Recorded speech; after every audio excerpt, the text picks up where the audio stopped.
He came by. Yeah, I saw him out there, but it's, I don't like to do that. I know what. If you say anything to him, say, could he come by at 9 or 9:05, Yeah. not at 9:45. Yeah. Well, he's been here for about 10 minutes, but hey, also just a reminder, next week we're not meeting, so you might I will want to announce that. I also will probably say, well, I'm going to say to the streaming people. The screaming people? Streaming. Oh,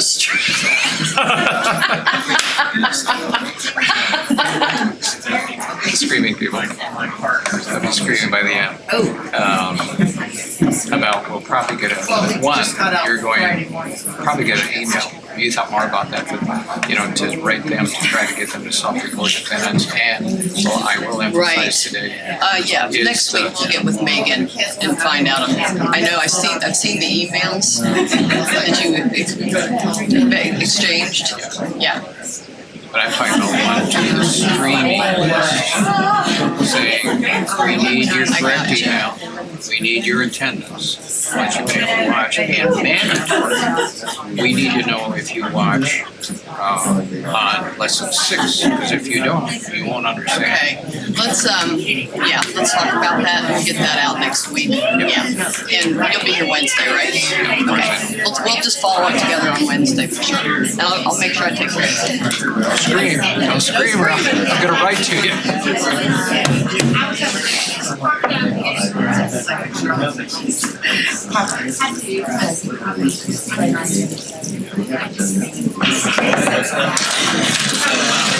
married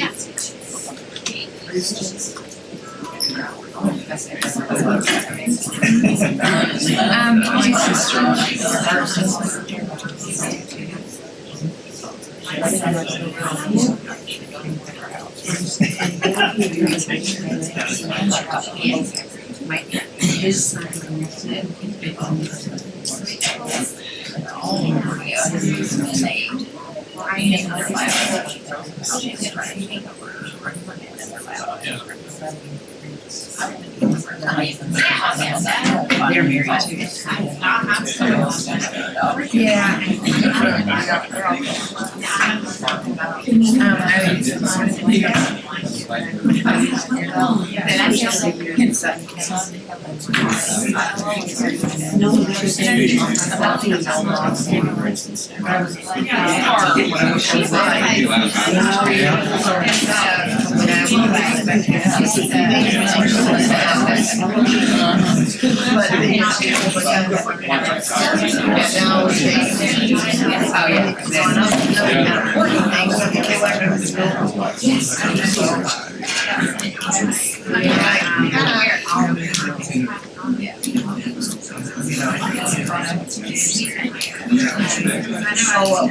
I was gonna move back.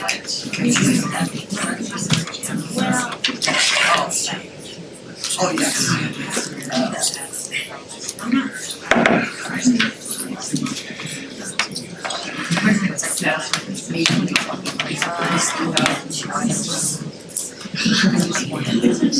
Sure, white language.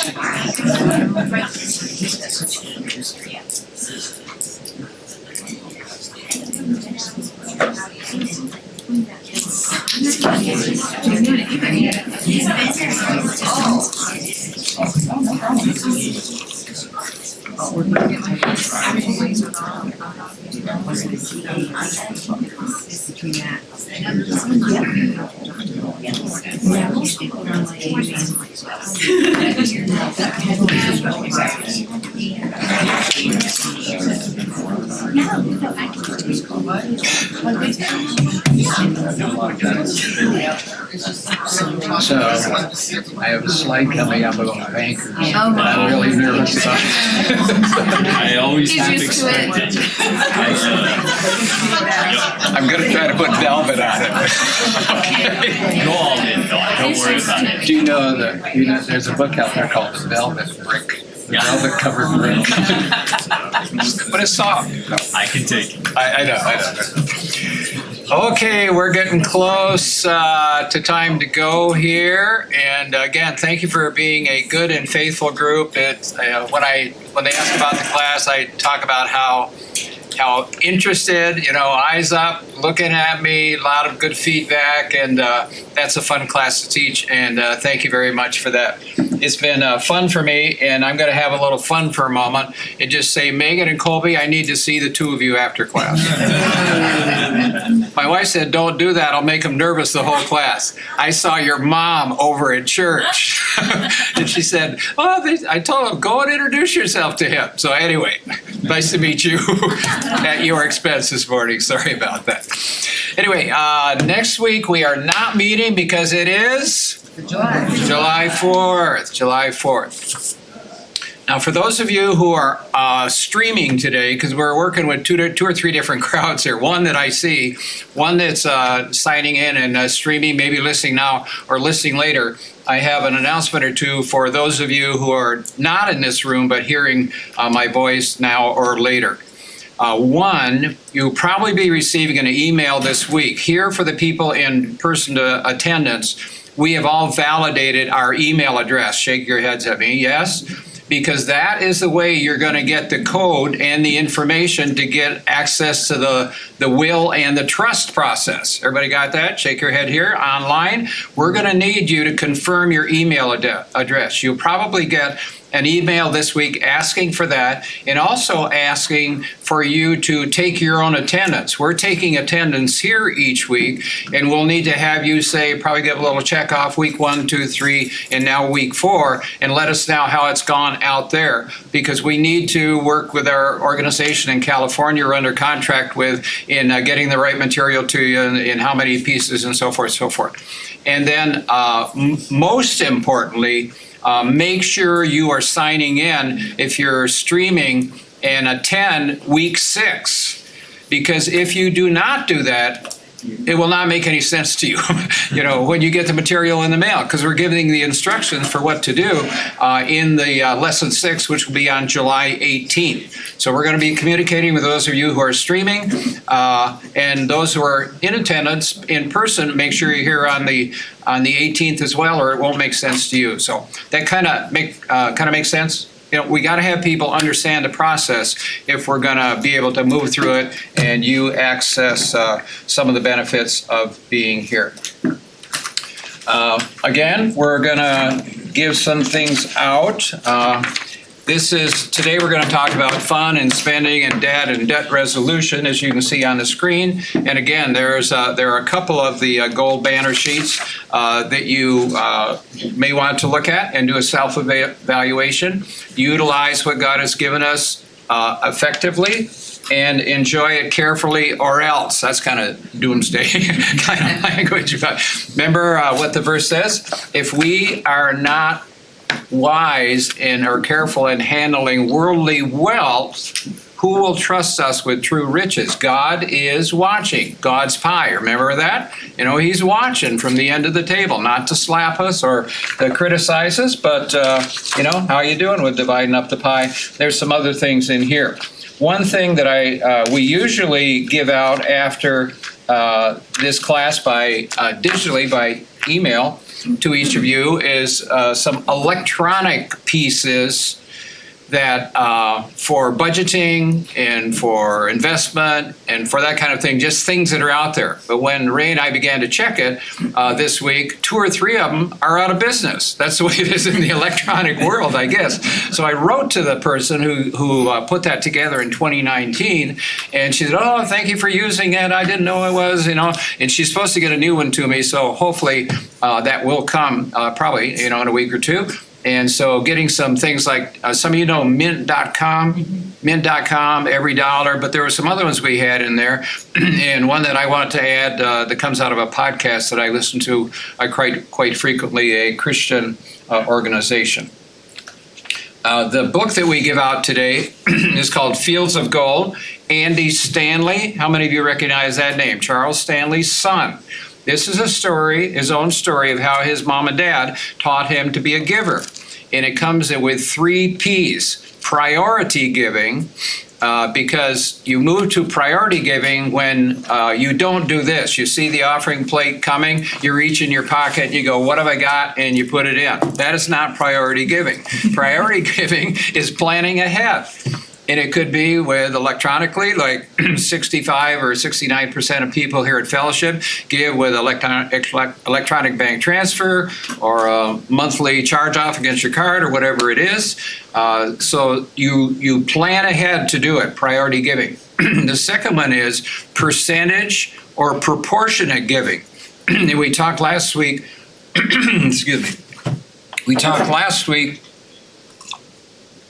about percentage giving, 10%, but actually there's another thing we should be looking at, and it was called what kind of giving, or what kind of gift? Acceptable.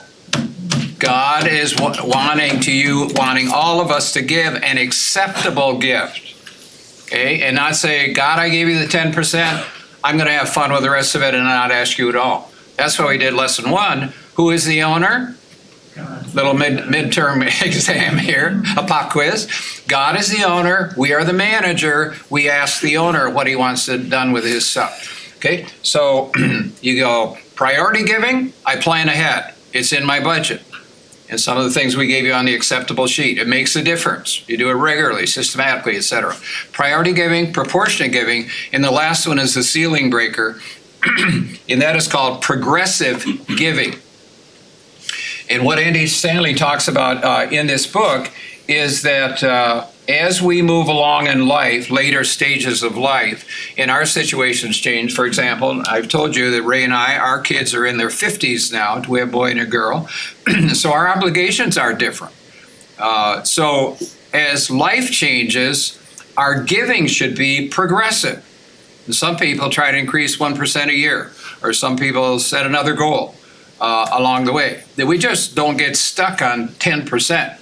There's a great illustration there. Now I'm if you gave the same tie to your dad for 50 years, how would he like that? No, you move ahead and you give a different gift that's fresh. And we do that with God as well in giving. And it's called, in Andy Stanley's words, progressive giving. So today we're going to move to pursuing financial freedom, and we'll define that not in today's lesson, but probably next time we meet on the 11th, which is the retirement one and planning for retirement, and how our goal at retirement is financial freedom, and I'll unpack that along the way with a sentence description. We'll talk about. Today fun, because the last slide we saw last week, there's only 3 places for your money to go. The first one is giving. The second one is saving or investing. And the third is fun. And remember I said, wow. What do we do to deserve this, Sonia? We read it out, so I made some more. Oh, okay. If you need your coffee, feel free to get up. I'm going to pray in a minute. After that, go get your coffee or refill, whatever, along the way. Feel free. The last one is fun, and that is widely described. And I said it's more fun to drive here than to walk here. It was more fun last week to have the air conditioning on than now, because it's not on, and we're going to feel it here. If we could open the windows, we would. It's probably cooler outside. But we're going to talk about fun, but then the challenge side of it is wanting to have so much fun that we go into debt, and we have some suggestions, practical things on how to get out of debt today along the way. So let me pray. Again, thank God for His Word that informs us, and the Spirit to be our teacher, and for the joy of being together as a group here today. Thank you very much for coming. Loving God, you have said that your plans for us are good and pleasing and complete, as we hear in our key verse. And God, I pray that year by year, month by month, week by week, over the time that we spend with you, we would find that truth more deeply embedded in our lives. Thank you that we could spend 6 weeks talking about possessions and material things and finances and responsibility and eternal rewards. And I pray that as these dear people come week by week and take notes and listen and have a time to read some of the printed material, that would be a part of our formation and becoming followers of you who understand your heart, and then live that out in very practical ways by loving you generously and loving people around us generously. Thank you for our conversation today in Christ's name. Amen. Okay, pursuing financial freedom, fun, debt, and debt resolution. Now, fun, God intended that much of our money be used for fun. Now, we always think of the other side. Well, God's taking 10% of my money. Well, actually, I mean, how much is left at our discretion if we do the tithe thing? That's what probably, as I said, most evangelical Christians in America give 2 or 2.3 or 2.5%. But thank you for shaking your head. It is sad. So they say, no, I need to have 97% that I can do anything I want. And that's not really what the message is biblically. And as we saw last week with the little thing on the board, I may put it on again. We have choices. God is watching. Doesn't make us do it. But he said there's a better way, and I invite you to do that. But God intended us to have fun with a lot of things. Here's our verse. We say it every week because it's the truth that we want to learn to live out, to not conform to the pattern of this world. Again, how is the world doing financially?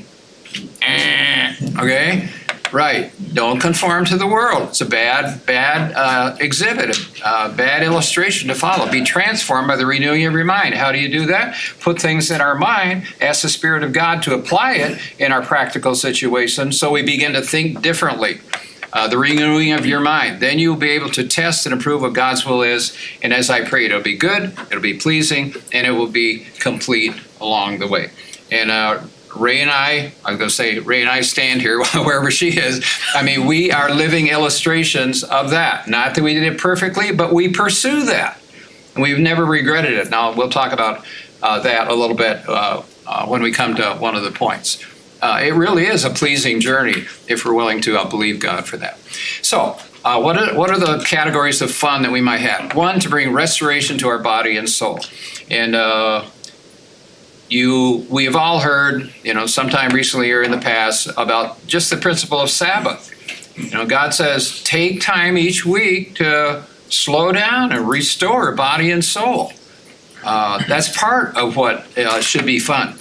And 2 words in something I read recently is that those days should be filled with fasting and feasting. I never thought about it that way. Well, fasting from what? Well, not necessarily food. Maybe fasting from electronics. Maybe fasting from the work you brought home. But somehow, so you put fun into the equation. No spouses shaking heads yes or no. I'm giving you a hard time, Tracy. About fasting and feasting. And it should be a time of food and inviting friends in and talking about how God has done, taken care of us in the last week. I like that little 2-part thing, fasting and feasting. Bring restoration to body and soul. To create memories for our family. The church group that we spent 43 years with before coming here to fellowship 10 years ago had an annual meeting. And I think I've told you, it had Swedish roots, Baptist group. People came over in the 1800s, still a very vital group, very aggressive in planting churches. They had an annual meeting. They moved east and west, West Coast, Central, East Coast, back and forth. And we took our kids because it was a family kind of conference every year. And we have great memories of camping on the Columbia River Gorge and getting up the next morning. And we went out and we didn't go, what are they doing? And they were They had a windsurfing tournament down on the river below us. So what a thrill that was for landlubbers from South Dakota, to see that. Anyway, creating memories for our family. That's part of what fun should be used for. To enjoy the beautiful world. And Tracy, you mentioned that in your question a couple weeks ago. Take a trip somewhere and enjoy what God has done. And that's a part of it. Enjoy the beauty that God has given in the world. And, I think of just a couple things that I've heard of recently, that the co-leader of our community group that will be meeting tonight, he and his wife wanted to go on a 3 or 5 week tour to the national parks west of here. The only problem was they started too late and everything was booked up. But that's on their bucket list. Go and see the national parks.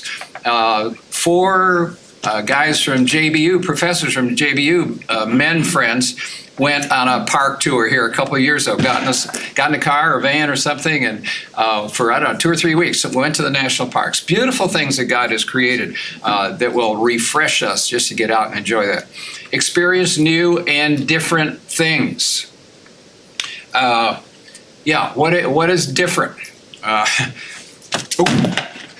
There's a lady in our church in California. They retired. Her husband was a manager of a bank, and she wanted to go to, it's either New Zealand or Australia, and bungee jump at 70 years of age. Wow. What is that? Do you know? Some of you know where that is. There's this bridge that. Yeah. Okay. You got to go and do it there, right? Tie yourself on a rubber band by the ankle and let her go. Her husband said, "No, thanks." Yeah. Right. So. But what is new and different along the way? Personal preferences. For 8 years before COVID, I was a part of a ministry going down, out of fellowship, going down to a prison in Wrightsville, south of Little Rock, about 30 miles. And one of the guys I often rode with, he was saying his personal preference. He bought a Jeep so he and his 2 grandkids and his wife could go most weekends and look at old graveyards. Now, these are old graveyards that are on the back corner of a farm, but they're all in a registry called graves.com or something. And I said, well, how interesting is that? And he said, well, let me tell you one, and I'll give you a quick one. Here, he said, we went into this remote place. There was a headstone, and it said this lady only lived 18 years. And then I found out the backstory, and I said, well, how'd you do that? Well, just investigate that name on graves.com. And here was the story. She lived in a small town, not many prospects for a husband, and this guy floated into town, and it sparked, and they got their wedding date set. But the night before the wedding, he skipped town. And she was so distraught, the next morning, she dove headfirst into the well and died. Oh, wow. All because of his preferences to go and look at. Anyway, so there are a lot of things out there, that are weird. I gave you another niche one. I play pickleball, and I was talking to a guy at JBU, where one of the places I play, and I go, oh, what do you do? He said, I play foosball. And the guy's about 70 years old. And I said, foosball? Oh, yeah. I said, well, he said, yeah, I'm like a professional at it. And I go, so like a week ago, I said, are there tournaments around, or what do you... He goes, well, there's one in Rogers this weekend, and there's one in this, and there's one in this, and I go, ooh. Anyway, he goes, there's international tournaments in foosball. I go, whatever, preferences. I mean, life is so interesting. Don't be bored. That's my, okay. Fund spending could be broken down into needs and wants. We got to unpack that along the way. Needs, food, clothing, and shelter. The verse I'll show you in a minute just says food and clothing, but food, clothing, and shelter is usually how we talk about it. Paul writes to the young preacher, Timothy, but if we have food and clothing, with these we will be content. How does that work out in our world? Not so much, right? Not so much. Actually, clothing there, you could put in the word covering.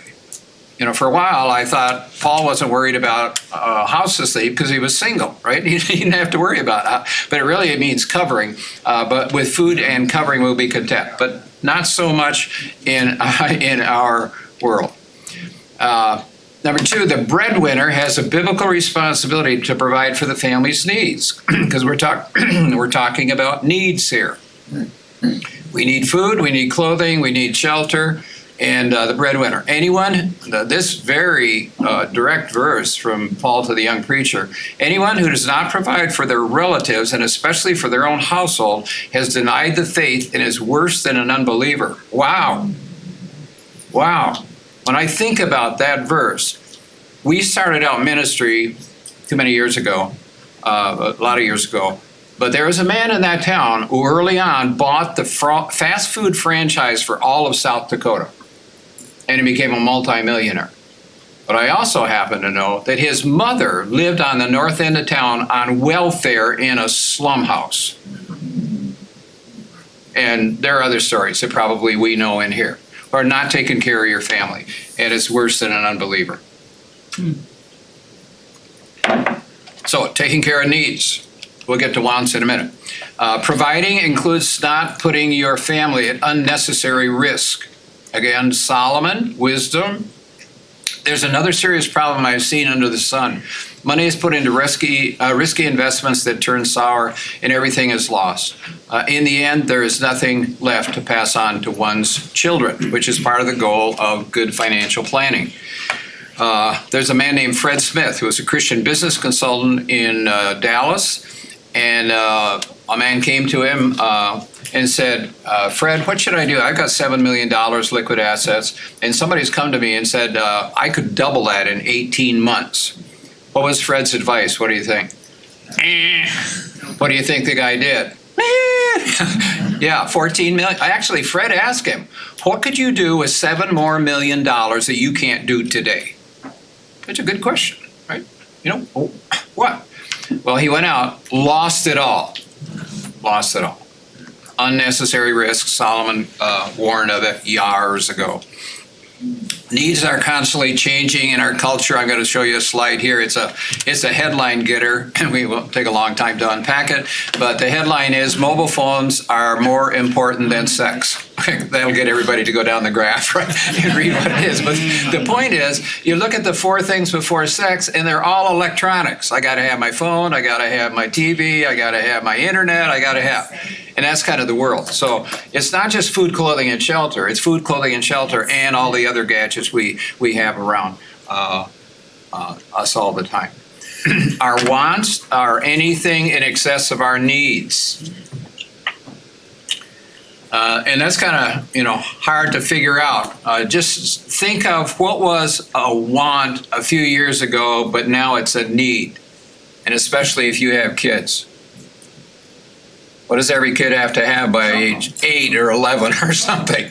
Yeah, I never had a cell phone and I survived. I know it's a different world. I'm an old person. but wants and needs are really confused in our society with our abundance and our, all the technology and so forth along the way. So it's tough to figure this out sometimes, but let's look at it. God may allow us to have many of our wants, but is not promised to provide them.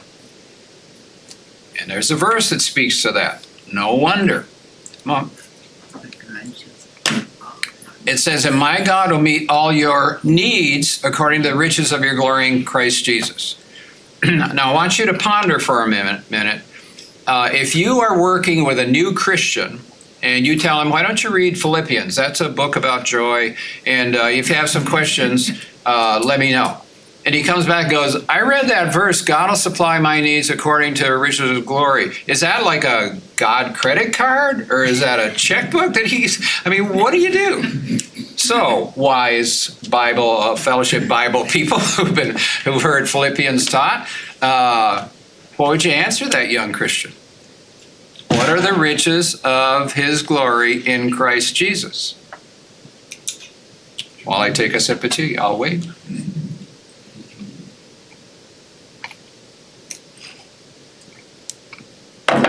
Okay. Give it back. What, Sherry? But you have to belong to him first. So, what we need to unpack before answering is, what are the riches of his glory, right? And if you chase down that word study in the Bible, you will find out, if you reduce it all down, it is the church body. Paul said, writing to the letters of different letters, you are my riches in Christ Jesus. Okay, so what's the implication there? You could go to Acts 2, and it says, the early church, there was no one had anything in need because they shared all things in common. So they came to a meeting, somebody said, hey, I just lost my job, or got kicked out of my family, whatever. And Barnabas goes, oh, I'll sell that lot this week, and I'll have the money for you by Friday. Okay, whatever it was. Okay? But there's a very interesting implication in this for the church meeting the needs, particularly of its own people, but even beyond that. Does any of that make sense out of that verse? I hope it does, because at least that's the way Don Reed sees at least part of it along the way. God will meet your needs, and I could give illustration out of our life and lives of friends of ours where, God provided with people with even a story I told in community group a week or two ago. 2 bags of grocery inside of a car that was locked and the people didn't have any money to buy food. Our wants will change as we align our hearts with God's views. And a couple verses in here. Paul, do you have one verse, Psalm 37:4, listed in the book there? Or two? Is there one or two? Mm-hmm. Just one? 4, yeah. Yeah, the other one I added, so I don't think it'll be in your book. You may want to add it. Psalm 37:4 says this, "Take delight in the Lord, and he will give you the desires of your heart." What that talks about, the psalmist writing says, the more we align ourselves with God, the more our thinking changes and our desires will change. Okay, so just take that for a moment. Matthew 13:44 is the story about the field, the man who's walking across a field, and as Randy Alcorn puts it in his book Treasure Principle, he's walking along with his stick, and all of a sudden goes clunk when he's crossing a field. He goes, "What was that?" He digs into it, and he finds it was a treasure chest filled with money, whatever, treasure. And what does he do? Covers it up, and he goes, and the verse says this, "The kingdom of heaven is like treasure hidden in a field. When a man found it, he hid it again, and then in his joy, he went and sold all he had and bought that field." And the verses that are not in there, it says he didn't have the money to do it. But once he found what the potential was, he did what? Sold everything he had.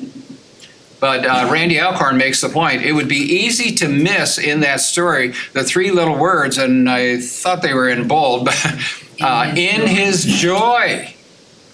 And that's why last week I told you about Tom Monahan, Domino Pizza at the top of his field, and he saw the treasure in the field, and he sold it all in his joy, and his entire wealth is put toward getting more people into heaven, and he wants to die broke doing that.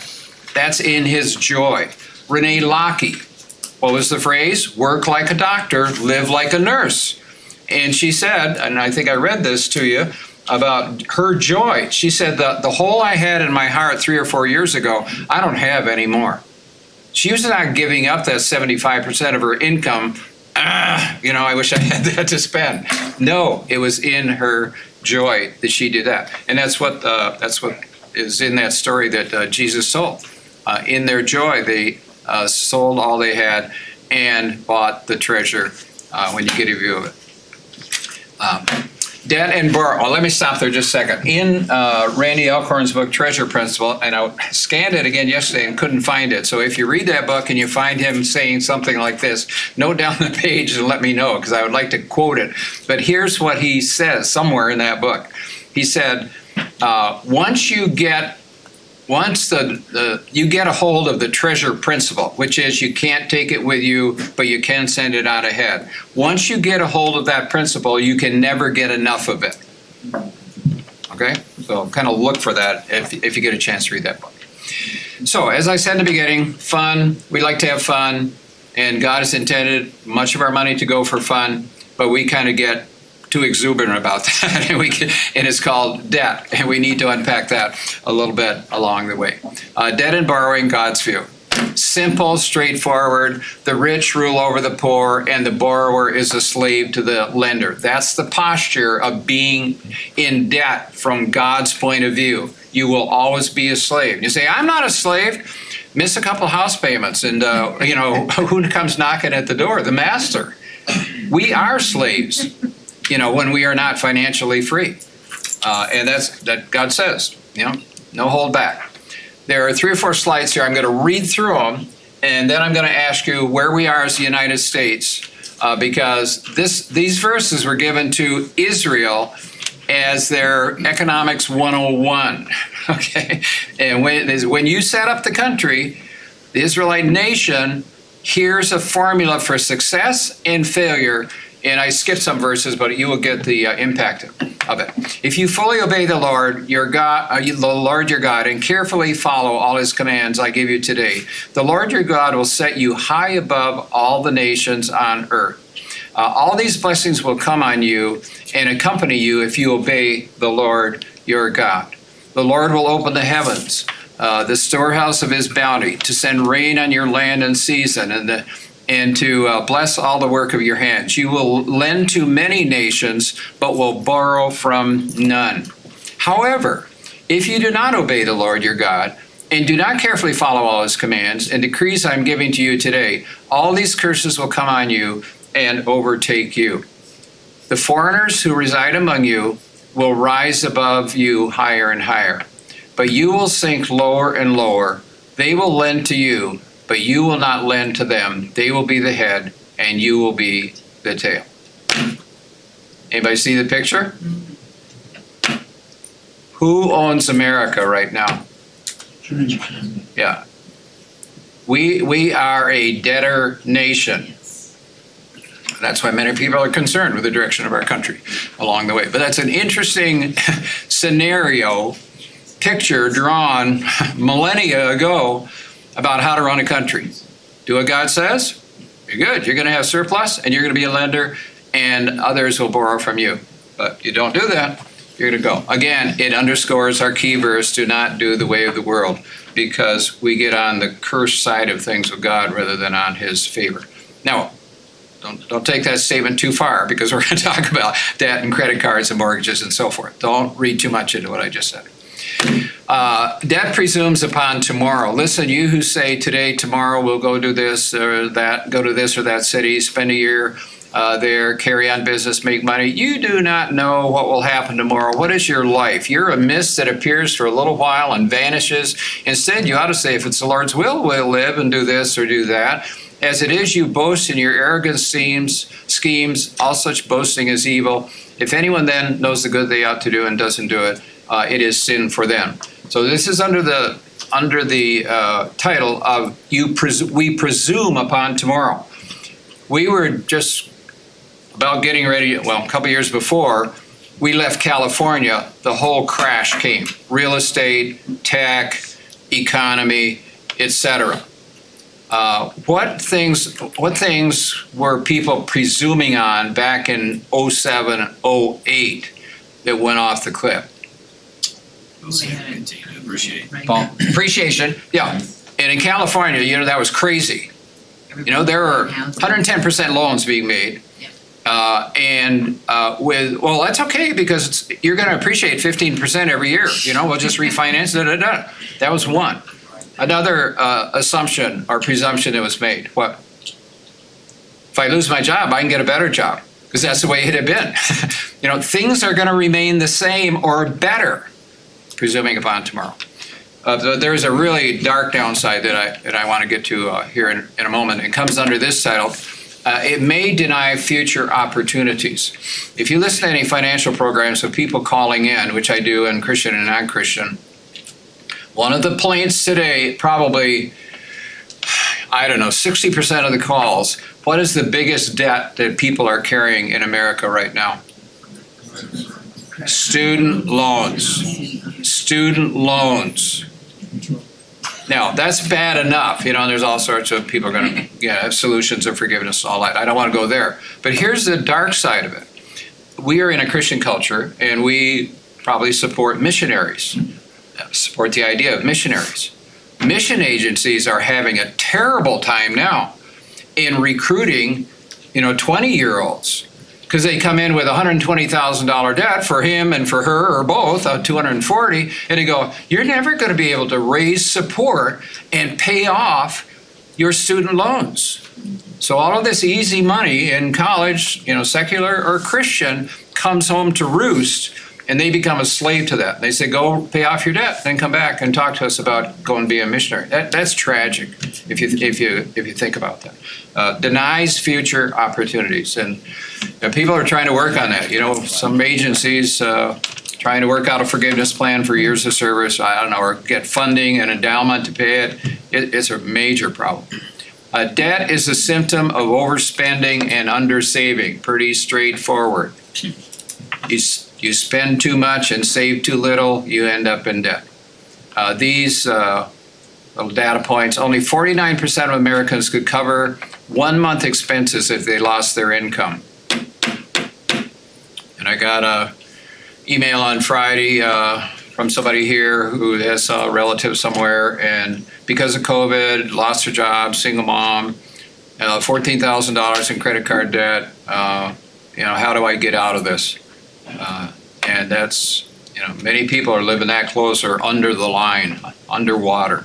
The Bible does not directly give instructions on what debt is permissible and what is not. And I put down the name of a book here, Decision Making and the Will of God.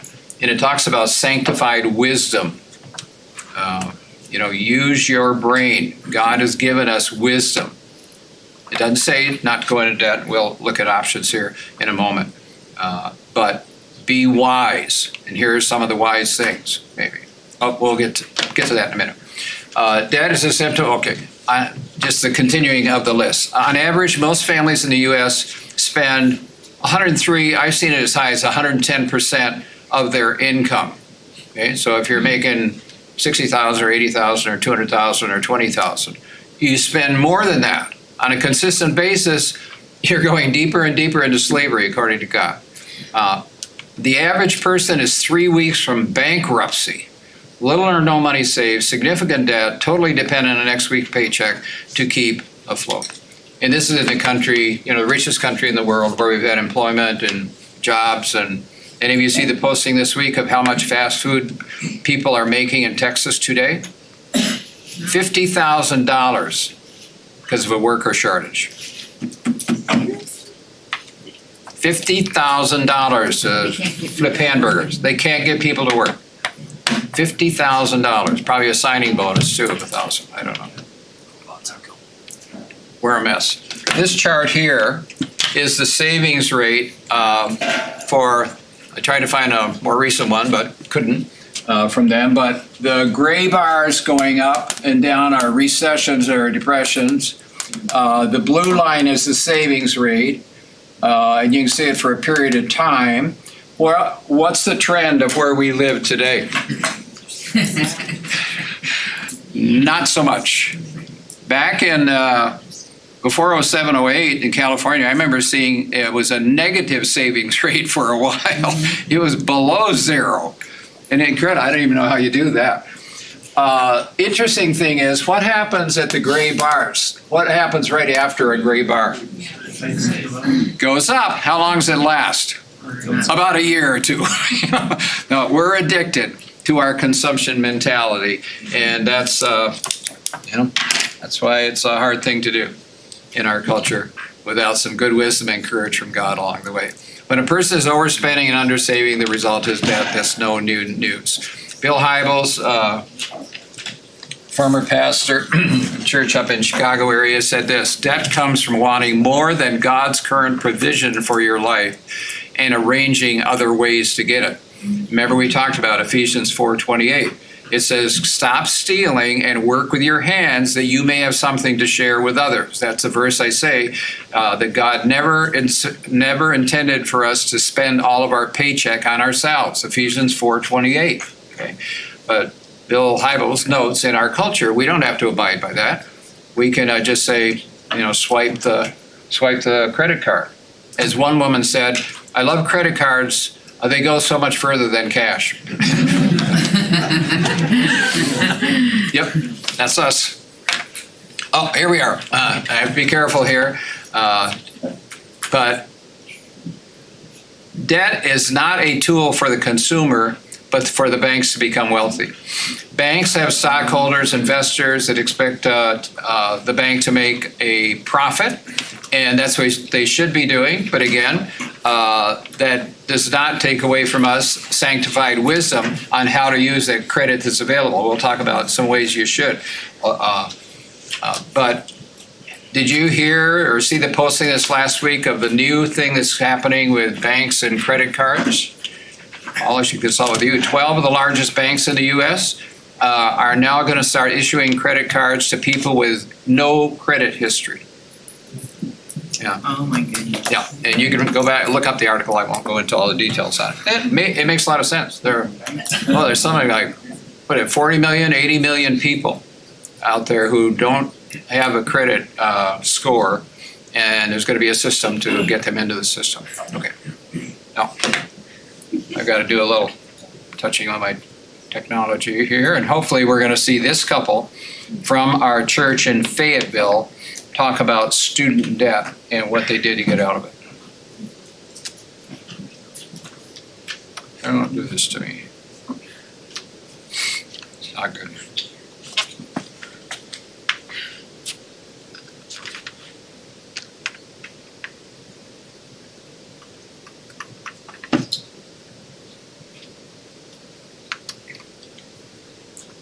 Oh. There, okay, we're gonna get it now. Just took a while. We graduated from college at the University of Central Arkansas about 2 years ago now, and whenever we got out of school, we had significant student loan debt, and it was close to six figures. It was right at $96,000 that we had in student loan debt, and we knew right off, it's like, okay, we need to do something about this. So initially we did the Dave Ramsey class, and we just kind of learned then that, hey, we need to be putting more money toward our loans and trying to have that as a focus and as a goal, and so we did, and so we got on track with that. And since then, that's been about 2 years.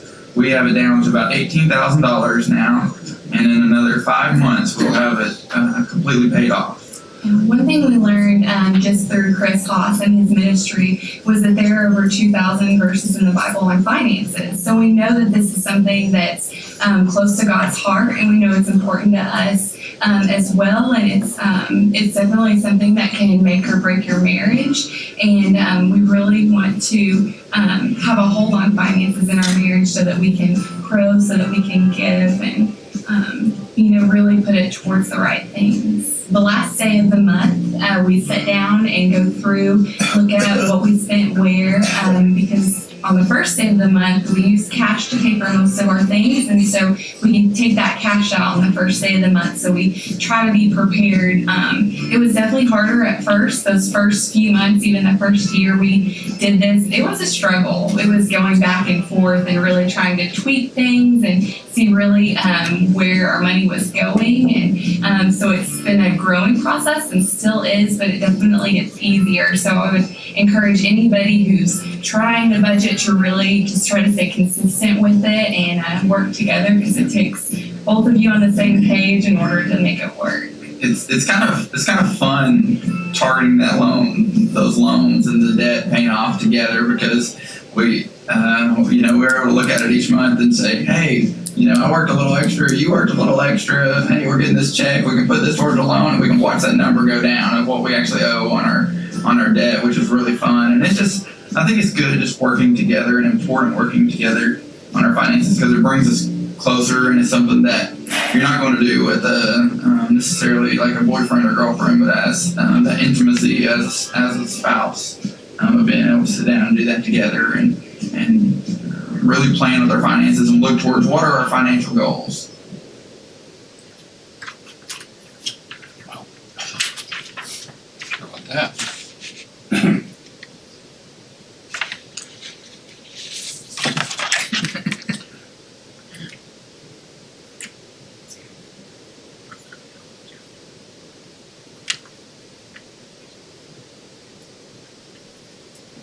I'm not a PC person, so if you can help me here, anybody? Let me see what I got. Does it exit? Do you go down to the PowerPoint thing on the bottom?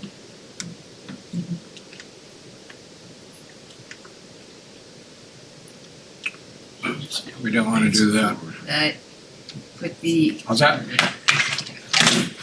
Okay, when to borrow wisely. Because Don Reed doesn't say don't borrow. Okay, banks are here for a reason. When to borrow wisely. 1, when you can purchase an asset that is likely to appreciate. Give me 1 or 2 or 3. Wow. I talked to two people in the last week. One on the market 2 days, $29,000 above asking price. And, that's typical out there right now. So if you're selling, now's the time to do it. Pack it up and go. If you're too busy to pack it up, call Organizer Chicks, and they'll do it for you along the way.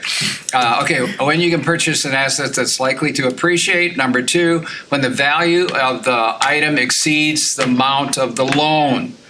Probably number 2 after student loans is upside down car loans. And they'll call in, well, I got these 2 cars, da. Well, how much is your car worth? $25,000. Well, what's the loan on it? $44,000. Well, you better come up with $19,000 because you're not going to get out of that. Dave Ramsey has a formula, and it's this. Don't put in anything with motors and wheels more than 50% of your annual income. Okay? That's not a bad number. Okay, we'll talk about cars in a minute particularly, but there is a limit to what is wise along the way, especially in the context of being a good manager for God. I heard a ad from on a Tulsa station. Come and buy a new car from wherever it was. Don't worry about the loan on your old car. The payment will be less than your current loan. Come buy a new car. What's the math on that? What are they not talking about? How long the loan is going to be? 78 months or 10 years. Nobody drives a car 10 years, probably. So, okay, when the payments don't stress the family budget, because we want to take care of needs. A lot of the calls to Dave Ramsey, etc., the family budget is stressed. We're making minimum payments, and my wife is not happy, and 80% of marriages and divorces begin with financial stress. Okay, very important for the marriage. Okay, rampant solicitation at the college level. 88% of college graduates have credit card debt upon graduation. Okay, because their folks have taught them to have credit card debt along the way. 19%, this is tragic. 19% of people who file for bankruptcy are college students. 1 out of 5 start their financial life in a disaster. And that, could go on this, but our public schools don't teach personal finance. Our parents don't teach personal finance, and we're all born with no personal financial wisdom. It's really a sad deal, and that's where we end up. Don, let me ask, Sure. how long has that been going on? Because when I grew up, my mom taught me that stuff, where she was a child living with depression. So. Yeah, well, his mom taught him. She was a child of depression, taught him, to be responsible with debt. But then we moved in the affluence of the 50s, 60s, 70s, 80s, boomers, with all due respect, and then credit and living wild. And no education because, we learned like from our parents. And we kind of lost it. But I think the post-World War II boom of prosperity really sent us on a tailspin, a dive. One more reason I'm thankful for my mom, I guess. Yes. Yes. Consumer spending was leftovers. Rules were changed. Yeah. Lend more money, so people that thought they deserved it and had a good job could get crazy money. Unlimited. That's when it started, late 70s, early 80s. Yeah, it was consumer lending laws were more liberal and more money was out there and you got a good job and everything's increasing and prosperity for all. Yeah. And it's like Christ said, you can't serve God and mammon, and when there's a lot of mammon out there, it's very tempting. In fact, I think it was in Randy Alcorn's book. I was scanning last night. There was a guy who wanted to show Randy his estate, and so they drove around for a half a day on the extent of his estate. And when he got back to the house, he said to Randy, "Well, what do you think?" And here was Randy Alcorn's answer. He said, I think you're going to have a hard time leaving it. You know, that's the power of affluence, or the word, have you heard the word affluenza? That's what we're talking about here. Affluenza, just having too much. You can see the growth of credit cards. I won't take time to go over it, but just growing. Every year it's increasing, and now it's going to be to people without a credit score. Rationalizations for credit cards. I pay it off every month. Actually, 92% of people have good intentions, but then you see that whiz bang thing you got to buy and you don't have the money for it, or an emergency comes and pretty soon you're not making payments every year. My wife and I have credit cards. I disagree with Dave Ramsey saying don't have a credit card. They are a valuable thing, but you got to be able to manage it along the way. Pay it off every month. By the way, do you know, and my wife has done that, and I have done that, we have more than one credit card, but you know what we are called by the credit card companies? The very affirming term of deadbeats. We don't get a thing from you.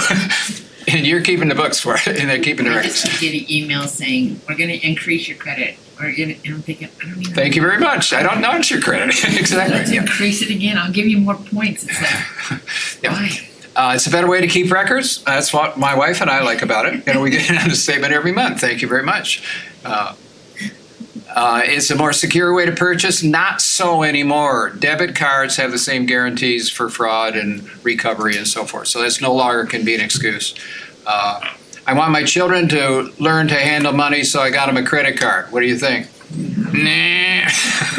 Now, there is something called a secured credit card, where you can put $250 in, and if they're away college, and they can spend it, but that's all I got to spend until you put some more in. So you have some control over it with some guidance, maybe so, but not just a credit card.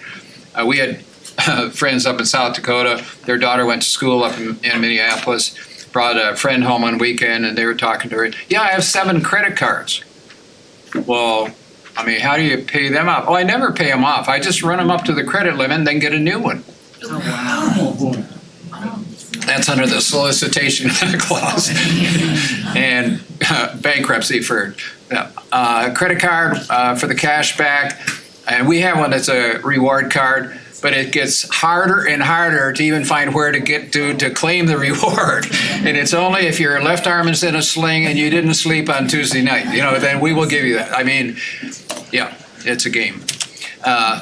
Bottom line, here's the bottom line. If a credit card allows you to purchase that which you cannot afford with cash, you need to stop using credit cards.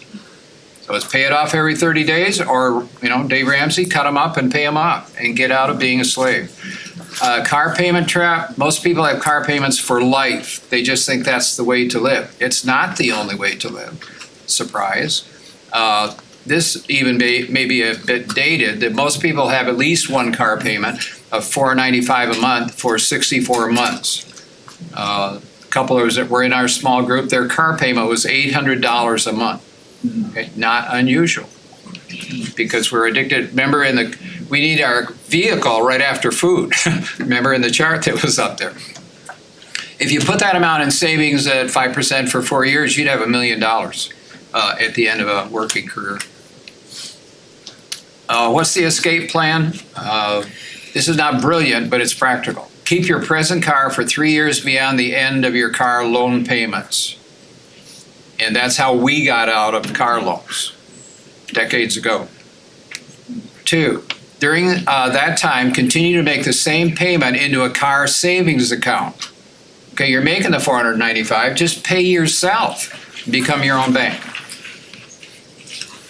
Purchase of all future cars previously, parentheses,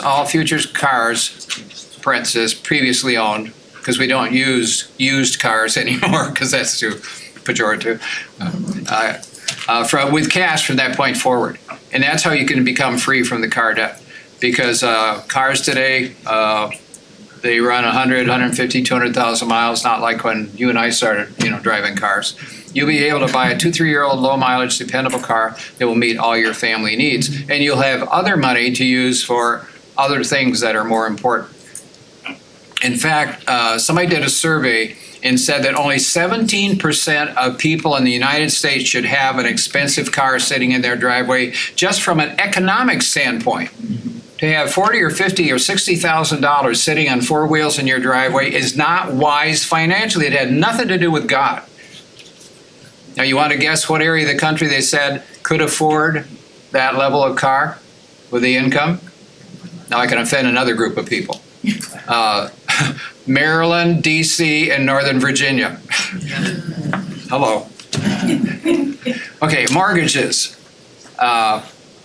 Only a 15-year loan and then make extra principal payments. That's what my wife and I have done to get out of mortgage. Okay. This is a slide that basically says do 15-year, not 30-year, and you'll save about 30% of your cost on your house. Okay. And the payment was only $200, $250 more a month along the way. The numbers are, but the ratios are good. The numbers are a little off with the percentage. Dave Ramsey. So mortgages, only a 15-year loan. And you say, well, I need a 30-year loan to be able to make the payments. Guess what? You're buying too big a house. I don't have a lot of time except to be direct. Okay, but you're buying too much house. In this very room, about 6 or 7 years ago, we had a seminar for singles at Fellowship. And it was just about filled in here. And I think there were 5 of us on the panel. A realtor, a banker, Chris Haas, who does loan counseling or finance counseling. We'll mention him in the last class. And Lamar Steiger, who was working as resource pastor at the time, and myself. And here was the range. And again, I have had 3 or 4 groups with this. Okay, the banker said, no, the realtor said, you can afford 45% of your monthly income as a house payment. Which is, by the way, the maximum secondary market loan. Yeah. The realtor said 33%. And Chris Haas, who works with people counseling and financial trouble all the time, said never have your house payment more than 25% of your monthly income or you're going to get stressed. Okay. Under good outside counsel, there was a young lady in here who said, oh, this is really good today. This afternoon at 1 o'clock, I have an appointment with a realtor. I'm taking a second look at a house. It's the right house. It's near work. I can entertain. It has a great backyard. It's a quiet. She goes down the whole list. I saw her a little while later. And she said, I said, did you get the house? She goes, no, I took someone along and they saw all the things that was bad about that house. I mean, we get so emotionally into it, we can't see. Okay? So under good counsel. Not consume more than 25, early payoff privilege along the way. Getting rid of debt, again, pretty straightforward, accelerated. And this is found in just about any financial counsel, may or may not apply to you. List all your debts, including personal loans, $1,000 emergency fund. That will keep you from using credit cards when you need a new set of tires or the air conditioning needs charging or whatever it is, the refrigerator goes out or the kids get sick or you're off work for 2 weeks and you don't get paid, whatever. Commit to paying off the smallest debt. Give credit to Dave Ramsey on this because the intuitive thing to do is pay off the one with the with the highest interest rate. That's not recommended, and here's why. You pay off the lowest amount because it's motivating to get one less payment. Everybody get that? So don't do it by the percentage of interest. Do it by what the balance is. Then you got one less, so you can increase the payments on the next one in line along the way. Convert to cash only if you're, have trouble handling credit. Produce extra income. Uber, DoorDash. Was it grab something? Anyway, do something out there, have garage sales, whatever it is. And if you listen to like Dave Ramsey or some others and listen to people, or Brian and Megan got out of $96,000. They got a, what's the economy apartment, like a one bedroom? Studio apartment. They didn't eat out. They didn't go to movies. And that's how they dropped, $80,000 in 18 months. They're both, one's a PTO, what do I want to say? PT. Yeah, PT, one's a PT, not a PTO, that's a power takeoff on a tractor. Okay, one is a physical therapist, one's an occupational therapist. So, they didn't have some top-line jobs. They were just regular people who put their shoulder to the debt, produce extra income. Remove all debt except the mortgage in 24 to 30 months. Commit to paying off the mortgage as early as possible. Use money from the credit card payments to put on your mortgage.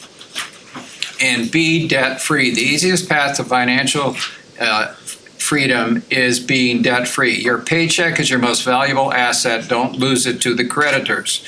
So when you have the pie all divided up, you have nothing left, per the first video we saw. Once you are in control of telling your money where it goes rather than wondering where it went, saving and investment are not that complicated, just difficult. Okay, it's a mathematical equation. Spend less than you earn. Invest the difference. Be financially free along the way. 2 or 3 points just check here in the last 3 or 4 minutes. Well, I have 4 credit cards, 18, whatever. There's an offer to consolidate the debt. Should I do that? No. Thank you. 78% of people who consolidate debt fail to resolve the debt, only deal with the symptom. The problem is not how many credit cards you have, it's what you're doing with your credit cards. And that's not going to help even if you just have one. You still see it as, hey, I can just get whatever I want along the way. Bankruptcy, not recommended. Each type of bankruptcy is asking someone else to pay for your spending excesses. We'll see what God says in a moment. Each type asks someone to forgive part or all of your debt. In other words, you're saying, somebody pay for my, excessive living that I've been doing. Be careful about receiving counsel, especially from non-Christians. They will often prematurely recommend bankruptcy. What does God say? The wicked borrow and do not repay, but the righteous give generously. What side of the equation do you want to be on? Okay? Be responsible, pay your bills, get out of debt. Exceptions, when the spouse is left with unpayable debt that will cripple family financially. I could tell some stories about that, but I don't have time. Be open to how God will provide to honor his name. Make every effort to repay the debt. Co-signing, again, direct Solomon wisdom. Do not be a man who strikes hands in pledge or puts up security for debts. That means co-signing in our language. If you lack the means to pay, your very bed will be snatched from under you. And here's the stats on it in a moment. One who has no sense. Again, these are God's words. Don't kill the messenger. I'm just reading, okay? One who has no sense shakes hands in pledge and puts up security for a neighbor. That makes no sense for you to do that. And I think this is, 50% of all bank loans with co-signing end up being paid by the co-signer. If the bank, who is in business of checking if you're going to pay back, and they say, that guy can't pay it back. Oh, well, I'll go get my brother and have him sign with me. Guess what? The brother's going to pay the debt half of the time. You might as well, as some cultures, give him the money, and you eliminate all the stress in the family. If you can't afford to give it, if you go to the loan companies, it's 75% of the time you're going to end up paying. Again, not a wise thing to do. And our Romans 12 verse. So, last week and this week, are kind of remember our hump day when we were talking about work? They're kind of the hump day topics, giving and debt. Those are the things that we don't like to talk about along the way. We have a minute or two if there's a question or a pressing question, or then I have one thing I need to communicate from Ray. Yeah, Steve. I'll give you a quick example. I had coffee with a young man who's going to be a missionary. Okay. And we're through fellowship. Yep. And he worked for 2 years out of college to pay off all the student loans with the vision to go to an unreached people group in a foreign nation. And that's just a great example of that we're talking about. Because he's being used by God to reach unreached people groups because he focused on. Right. And he was willing to make that sacrifice for that. Was he single? Single. Yeah, that maybe is easier, but he could put himself to that and not have to worry, well, my spouse, or I got to get a better apartment, or I got to do something.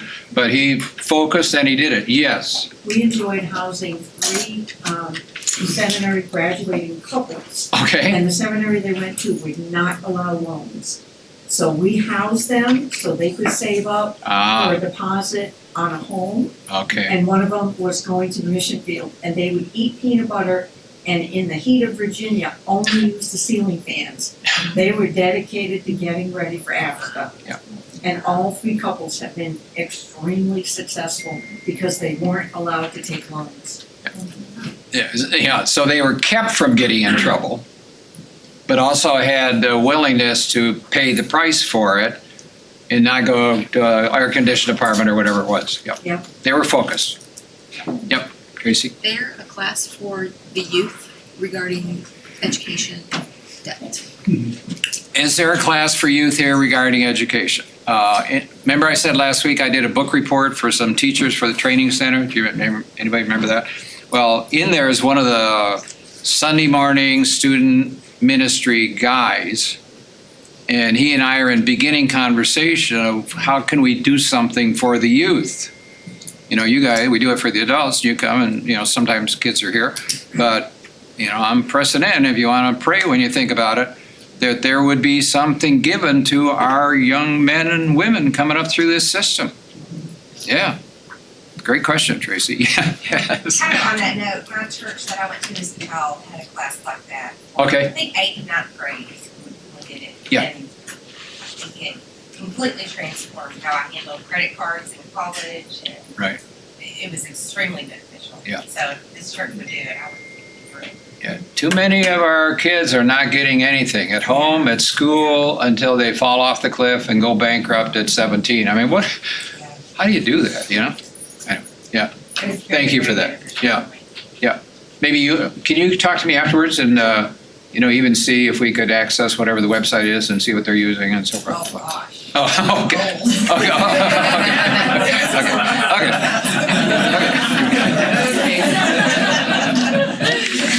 I have no idea. Okay, that's fine.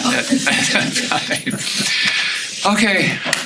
Shirley and I had to cancel our Penny's card because they sent us a big bill for interest on it for 13 cents, and we got the item, so we canceled the card. Yeah. Yep. We can take action.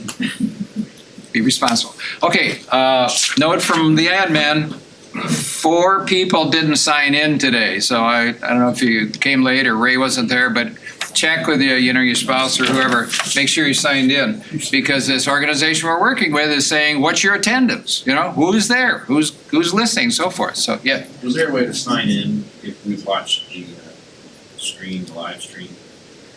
That's what we're working on. And here's the conversation this last week, since you brought it up.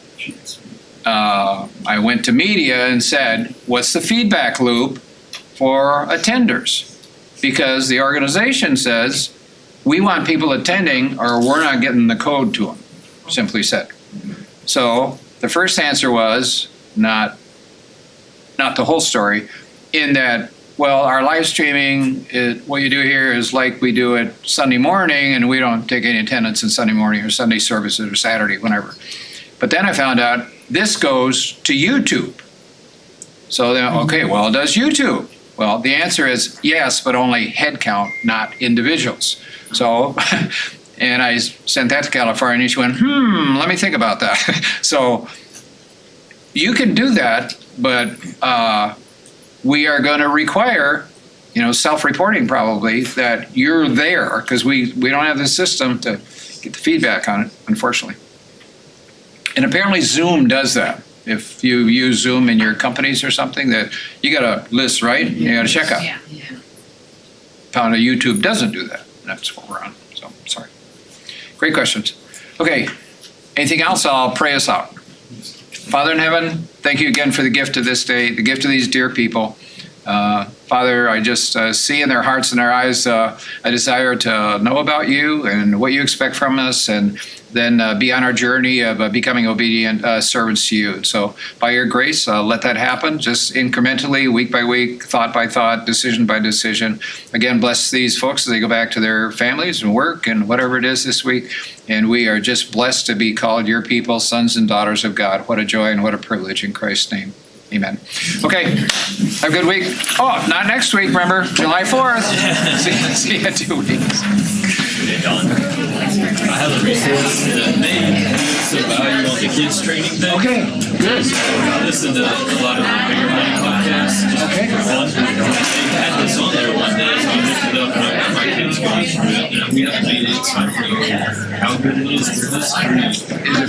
What's the name? I can't remember. Okay. There's 2 of them, and it's one guy that set this up for free, and he does it for large groups, and I can do it individually, and we can set material and things, but. Is it like an online thing?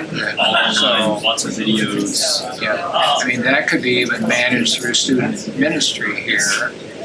With, okay, you know, you're all on your tablets or whatever, your phones anyhow. Okay, and listen to lesson 1 and we'll talk about it, you know, when we come together in townhouse or whatever. So. It has 2 versions, one for young business entrepreneurs, like people who are really interested in starting a mowing company or whatever. Yeah. And then it's got the other that's more just practical. I'd love to get that. Okay, yeah, bring it next time, or you have my email or Yeah, something? I'll email you the 2 links and then you can review them, but Okay. like I said, we haven't made it through it yet, so Yeah. I'm not, It's okay. I don't know if it's the right, I'd love to know look it's at it. available. Okay, blessings. I was just gonna mention on the Google Classroom, there's a way to like mark, or when I was going through it, you can mark that you've done the assignment, so I don't know if that would help your recording at all. It would, but we're too late for that. Yeah. This class, but it's a great suggestion. And anyway, the fellowship system operates kind of in 3 different legs. You know? Yeah. So you got media, you got tech, you got training center, and I don't know who makes decisions, but it's not coordinated. And that's illustrated by it's Resi this morning, but it's YouTube in here. But my classes are, some of them are Google Classroom, you know, ready to go. So again, we're not coordinated. It's like at the end, you could upload, like I attest, I've watched session 1 online, I attest, I've watched. You could just have them attest, and that way it's an honor system at least, like they have to lie. Yeah, exactly, yeah. Thank you for that. I hadn't thought about Google Classroom and why we're not doing it. Maybe Google Classroom would be streamed, so. I don't know. But that's how when we missed when we watched it through Google Classroom. The link was through Google Classroom and it took us to YouTube, but we had to go in through Google Classroom to find everything. Okay, I will check so my. But that would be something to talk to the tech people Thank you, about. though. Thank you for that. And if you ever need like assistance on anything, just grunt work. I'm happy to volunteer down the road. So not for whatever. Can you leave that information with Ray out there? So I don't have your name. So okay. Yeah, sure. Thanks for being here. Thanks for your interest. Hey. Yeah, principal's office. Nice to meet you. Glad to have you here. Your mom said, "Come on here, you can introduce yourself." I don't have to remember to. No, I know. Anyway, enjoy your parents at the end of their house.